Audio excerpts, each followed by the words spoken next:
Denver Broncos wide receiver Jerry Jeudy missed Wednesday's practice with an injury. Is there any concern about his availability this upcoming week in a big-time matchup against the Houston Texans? We'll dive deep into that and the rest of the injury report on today's freshly brewed installment of Good Morning Broncos.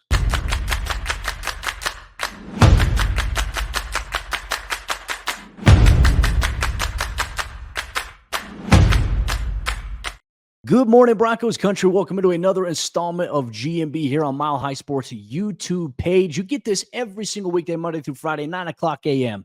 Mountain Time, sharp on the dot here. I'm Cody Roark, Broncos reporter here from Mile High Sports. I want to say thank you so much to everybody for tuning in here to our YouTube channel. If you love Colorado sports, Mile High Sports is the place to be. Every team, every day. And on top of that, we highly, highly encourage you, outside of just consuming our YouTube content, please go check out milehighsports.com for daily columns, daily opinion pieces, and reports going on from all of our beat reporters covering the Denver Broncos, which would be from me, the Denver Nuggets, Ryan Blackburn, the Colorado Avalanche, that would be Arif Dean, and then you would have Drew Creasman on the Colorado Rockies. We have you covered. Plus, we also talk about the CU Buffs and the CSU Rams. You get all that content there, milehighsports.com here. But Broncos Country, we're getting one step closer to a big-time Sunday game here for the Broncos. Their first road game of 3 straight, and they're going to have 2 of those games against AFC opponents. We talked about how important it is that Denver takes care of business in their conference, with 5 of their 6 remaining games being against AFC opponents. Ideally, you'd like them to win all 5. They win all 5, they're in the playoffs. But aside from all that, we have a special visitor here, a stinking cat. Aside from all that stuff there, the Broncos were back on the practice field on Wednesday at the Centura Training Center to prepare for C.J. Stroud, DeMeco Ryans, and a Houston Texans team that, regardless of how you spin it, they're probably the most impressive story so far this season, right? You can talk about the teams that are playing really well. The Houston Texans, I don't know if anybody before this season believed that they would be competing for the top spot in their division. Look, obviously they lost to the Jaguars this past week, but hey, they're at 6-5. They're 2 games back. They've been good. C.J. Stroud has been electric. They've dropped a couple of games. In Denver, look, they're trying to catch a Houston Texans team coming off of that heartbreaking loss, a divisional matchup last week, and Denver's got to take care of business inside conference play. So it is a playoff atmosphere essentially coming into this weekend's game here for the Denver Broncos, and they could potentially go into it without one of their top wide receivers. So let's get into the major news here on today's episode of GMB. Jerry Jeudy, one of the Broncos' top wide receivers, missed Wednesday's practice with a groin injury. Now, Sean Payton said afterward in his press conference, he said that he thinks he'll be fine. Thinks we'll see him here today at practice when the Broncos return. So, I mean, yeah, we can take Sean Payton's word for it. But when you see a key guy pop up on the injury report with an injury, did not participate, we can't just say, okay, hey, he's going to be back this week. So we always have to operate, okay, what if he doesn't come back? What if he suffers a setback in an attempt to come back to practice? We have to talk about those things here. So Jerry Jeudy obviously missing that. Payton talked about it. I think this is something worth monitoring here as we prepare for today's practice. I'll have you covered at milehighsports.com for all the latest. I'll have you updated on tomorrow's GMB, but you want up-to-the-date information, milehighsports.com following practice today. Keep your eyes peeled for that.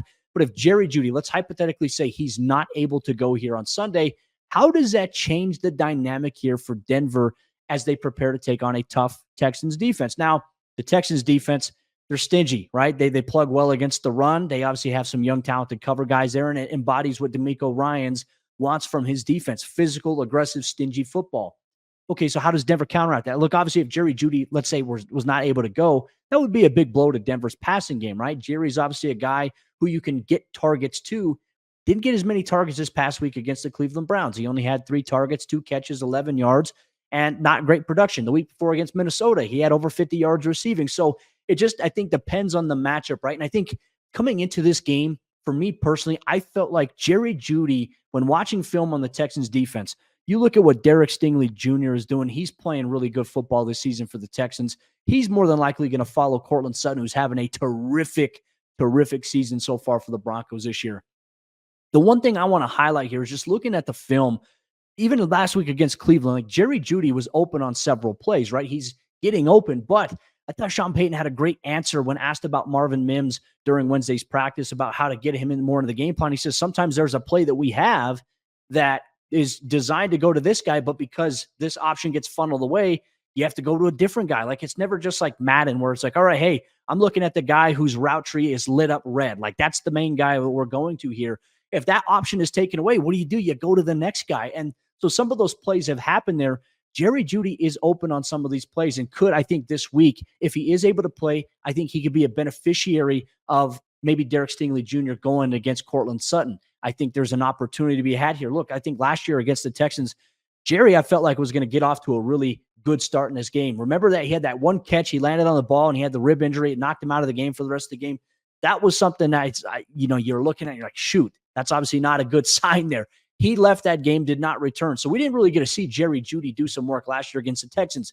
Granted, different head coach. Granted, different philosophy. The Texans are a much better team this year than they were last year. They're a much tougher and disciplined team than they were last year. And that's a lot of credit to DeMeco Ryans and some of these young guys really growing up and taking the next step. And on top of that, hey, look, Tremont Smith played for the Texans last year. Tremont, maybe a little bit of a revenge game here on the special team side for the Broncos this week. But I felt like watching film against the Texans, seeing some of the things they do, I felt like Jerry Jeudy could have some opportunities to go off this week in the passing game. How he would do that, not exactly sure. But I think when you look at maybe some of the coverage and the fronts that they run, Jerry, I think, can escape coverage from certain guys. And I think in the slot or even on the outside opposite of Cortland, he's a good, reliable option for you that could be featured a little bit more in the passing game this week. But we all know the Broncos' philosophy is to open up this game, trying to run the football, establish the run with Javonte Williams, Samaje Perine, Jaleel McLaughlin, getting Russell Wilson involved a little bit. Heck, we saw an end-around play with Marvin Mims actually work for the first time this regular season this past week. So a lot of things that Denver can build on here. And I think as you get down the stretch, if Denver's going to be a playoff team, right, they have to look at, okay, this is what we do well. Here's where we can get better. And I think that's the most appealing part of it, because where Denver can get better is spreading out the volume, I think, in the receiving game to wide receivers. So it's definitely worth monitoring. We'll continue to follow this week here at practice Thursday and Friday. We'll give you all the updates that you need here about wide receiver. That'll also kind of segue into what we're talking about as well, because if Jerry Jeudy hypothetically were to miss some time, the Broncos, they're getting an under-the-radar receiver back onto the roster after he's missed some time due to an injury. We'll dive deeper into that on this morning's episode of Good Morning Broncos. Real quick, Broncos Country, let me tell you about our friends over there, Superbook Sports. Refer a friend and earn a $50 bonus this season with Superbook Sports. Superbook is the most trusted name in sports wagering, and you don't want to miss their Refer a Friend bonus. All you need to do is click on the Refer a Friend link under your profile in the Superbook app, share the promo code with friends, and you will get a $50 bonus for everyone who registers using your code. So win money wagering and win money referring this season with Superbook Sports. Visit superbook.com for terms and conditions. Gambling problem? Call 1-800-GAMBLER. Hey Nuggets fans, Ryan Blackburn here, host of the Pickaxe and Roll podcast on Mile High Sports. We've got the best Denver Nuggets coverage around, so make sure not to miss an episode and subscribe down below to the Mile High Sports YouTube channel. Nuggets off to a great start. Make sure not to miss a thing on Mile High Sports. All righty, make sure you check out Ryan Blackburn's Pickaxe and Roll podcast. Jamal Murray was back in the lineup for the Denver Nuggets last night. How did that go? Make sure you stay plugged in for the Pickaxe and Roll podcast here on Mile High Sports YouTube page. Ryan has you covered with everything that you need to know pertaining to the Denver Nuggets. Now, so we were talking about Jerry Jeudy, his injury status, obviously not practicing on Wednesday. But we kind of tease as well. The Broncos are getting an under-the-radar wide receiver back into the mix here this week here at practice. So let's dive into it. Let's talk about it here. The Broncos, they designated wide receiver Brandon Johnson to return from injured reserve. Now, initially, the Broncos had 52 players on their active roster, considering Kareem Jackson's suspension. That took away that 53rd spot. So now that they've activated him, he's going to slide in that 53 spot, and the roster is set. Now, I think some questions. Everyone's wondering, okay, is there a 21-day window? Usually there is, but Broncos head coach Sean Payton said that he's ready to go. It feels like it's been a while since we've seen Brandon Johnson. So you might be sitting here saying, Cody, what do you mean under the radar, underrated wide receiver here? The reason I say that about Brandon Johnson is he is under the radar. He is an underrated wide receiver. Now, if you look at his numbers, you look at his statistics and production, he's been targeted 13 times in 7 games this season. He started 2 games for the Broncos at receiver, 13 targets by Russell Wilson. He's got 8 catches for over 100-something yards there. He's also got 5 of those 8 catches moving the chains for a first down. That's big, right? That's an important metric. And 3 of his 8 total catches on the season are touchdowns. So, we've seen some things that Russell Wilson has built off of. Scramble drill, I think even play action. He had that touchdown against the Chicago Bears, set up out of the shotgun play action look, the drag across the field. Like, he's been able to capitalize. Obviously, there was the Hail Mary touchdown catch that he hauled in week 2. But Brandon Johnson is an under the radar type of guy. Now, is he going to be a world beater? No, not necessarily. But here's the thing.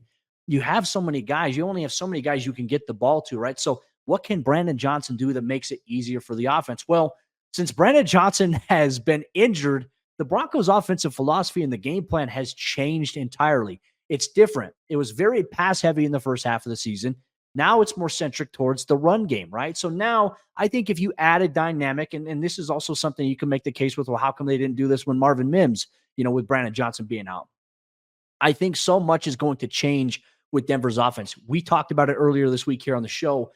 Denver hasn't played their best football yet on the offensive side of the ball. Like, their best football is still out there, and I think that's an exciting thing for us to maybe monitor and watch here. So against the Houston Texans, this is a great opportunity to kind of light it up a little bit. Denver's first indoor stadium game of the season here. Brandon Johnson's return, he knows the offense. He's playing that Tim Patrick role there that was kind of really envisioned for Tim before he tore his Achilles here in the offseason. I know there's some fan questions. Could Tim Patrick, like everyone's talking about Aaron Rodgers' return from the Achilles? I don't think Aaron Rodgers is going to play. If he does, he's very susceptible to re-tearing it and getting hurt even worse. Tim Patrick is not going to return. Even if Denver makes the playoffs, I don't think Tim Patrick is going to return. He's making good progress in his recovery. He's doing a lot of things really well, but I don't think he's going to rush back, considering that he had an ACL last year and Achilles this year.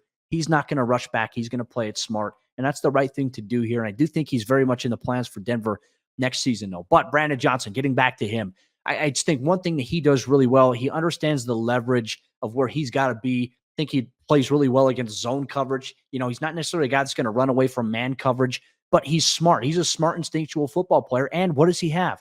He's got a prior relationship. He's got prior chemistry with a guy named Russell Wilson. That's big, right? If you're a defensive coordinator right now, folks, if you're trying to game plan for the Houston Texans, if you're the DC for Houston, who are you going to focus most of your coverage focus on? It's going to be Courtland Sutton, right? Number 14. He's having a tremendous year here for Denver. So for me, in that regard, that's where these other guys, and this is where it's like, okay, hey, is Jerry going to play on Sunday? That's something to monitor.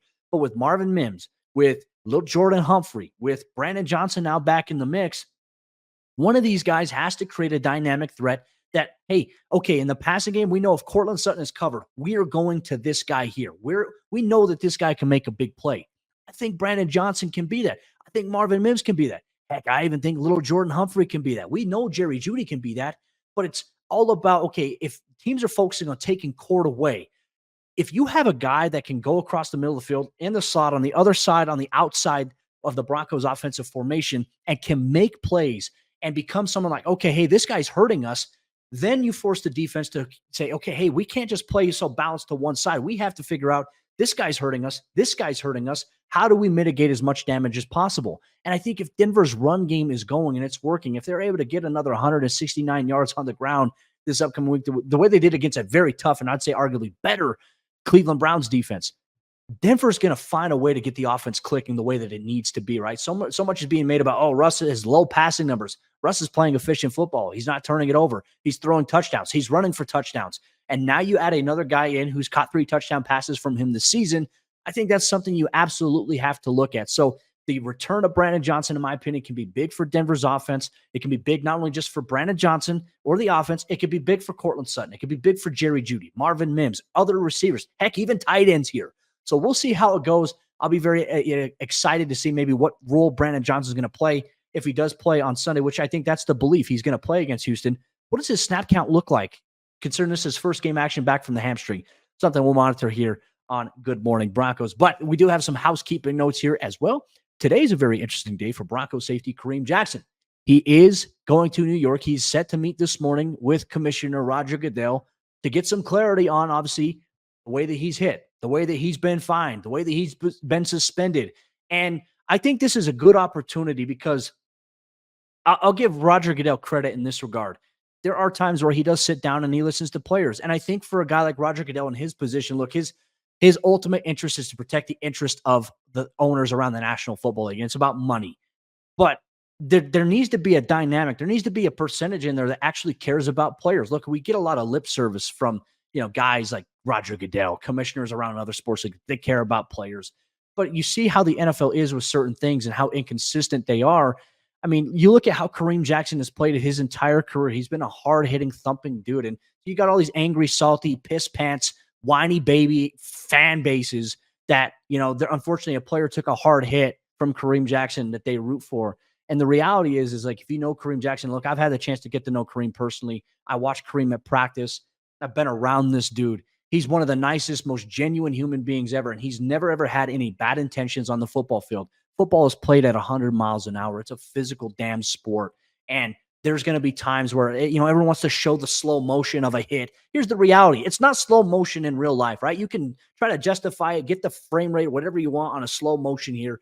But the reality is, in the moment, in real time, that is up to 22 miles an hour. That's chaos. It's a car crash. That's what football is. I can tell you this, though. Kareem has never had any bad intentions. Kareem has never, ever tried to intentionally hurt somebody. He's playing football. He's doing his job. It's not his job to protect offensive players. It's his job to stop offensive players from getting a first down. And when you're going so fast and you're at different angles, and Kareem's a smaller safety in comparison to some of the larger targets he has to hit in the NFL, sometimes there are things that happen. It's unfortunate, but that's what football is. So I'm very curious to see what's going to come out of his meeting with Roger Goodell here on Thursday. We'll give you an update if we get something here, but I think it'll be interesting to get some insight on that. So we'll see what comes of that there. But Broncos Country, appreciate you so much for rocking with us here this morning on Good Morning Broncos. Make sure you subscribe to our YouTube channel, and please, every single day, go check out milehighsports.com if you want to know what's going on with your favorite Colorado sports teams every single day, up to the minute information, breaking news, reports, recaps, columns. You get all that stuff. And if it makes it even easier for you, if you have an Android phone, if you have an iPhone, we have the Mile High Sports app that you can download directly to your phone. So make sure you check it out. Subscribe to our YouTube channel. Thanks for rocking with us. Broncos Country, we'll see you tomorrow. What's up, guys? Kim Becker here with Mile High Sports. Make sure you guys are following us on social media so that you never miss a Mile High Sports daily. Monday through Friday morning, we'll post a video hosted by me catching you up on everything you need to know when it comes to sports right here in the Mile High State. TikTok, Twitter, Instagram, Facebook, YouTube, you name it, we're there, and we've got you covered for everything Colorado sports.